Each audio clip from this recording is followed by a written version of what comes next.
বানাবো eggless cake. প্রথমে তেল নিয়ে নেব, মেজারমেন্টে 2 কাপ আমি চিনি গুঁড়ো নিয়ে নেব।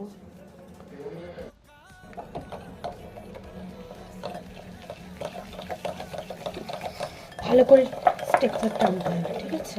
যতক্ষণ না চিনি গলে ততক্ষণ পর্যন্ত ভালো করে এটাকে পরিমাণ মতো দই নিয়ে নেব, ভালো করে মিক্স করতে হবে, ঠিক আছে?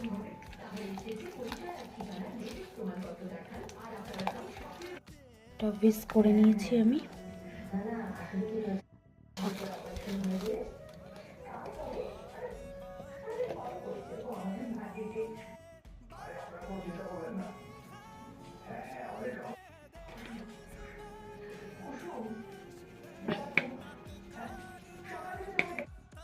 একটু হালকা হালকা টাইট হয়ে যাবে, তখন একটু অল্প অল্প দুধ দিয়ে অ্যাড করতে হবে।